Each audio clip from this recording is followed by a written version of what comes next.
You don't throw anything away. You just don't throw it away. I know, you can have about 50 hard drives, but that's what we have to do now.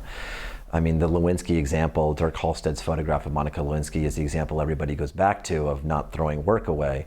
That was a random chrome that he had shot. I believe it was on chrome. I can't remember now if it was digital or chrome. I think he had shot it on film. And he had the photograph, and the photograph became iconic in that story. But we don't throw anything away at the Times. We just, we back it up on servers and hard drives.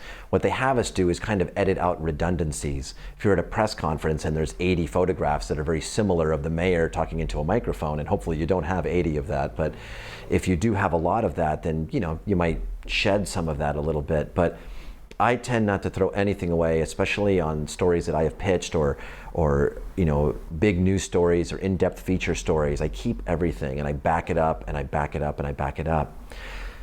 The editing process, how we work at the Times is generally we go through a first edit of our raw take, and I tend to do a pretty loose edit. I'll sometimes include a frame before and after, the frame that I feel is the best one, and then I will sit down with an editor and we will talk about, that selection.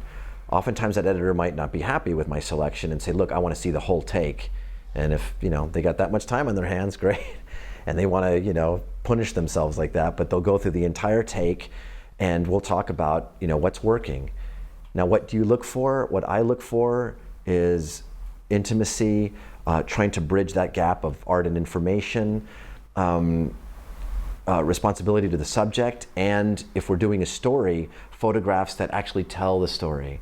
Much like a cinematographer, I think of some of my favorite directors, Scorsese, Francois Truffaut, and how they would tell a story.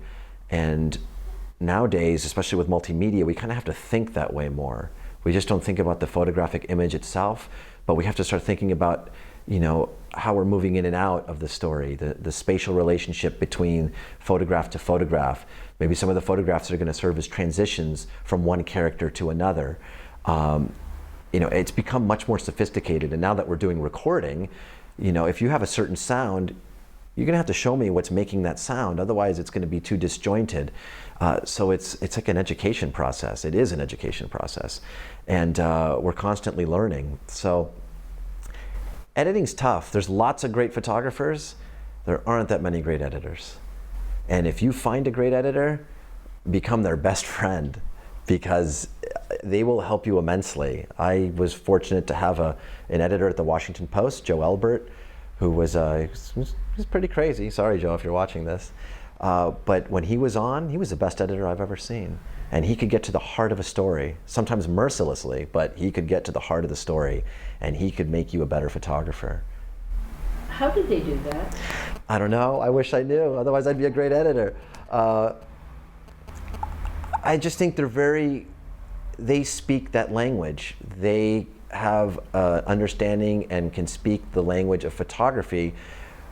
We can tell it. We can provide the words, but they can put all those words together, verbs, adverbs, adjectives, whatever. They can put all those words together into a visual sentence that, for us might be gibberish, but then they put it together and make it something whole and beautiful. Not all the time. Everyone has their off days, but the fights that would happen between what we liked and what they liked, but they're also detached from it. They weren't part of the experience of taking the picture. And it's a common refrain that, you're attached to the photograph because you remember the moment that when you took it. Emotionally, it means something to you. But you know what? That photograph sucks. It's a terrible picture. You just love it because you remember when you took it. And oftentimes they're right.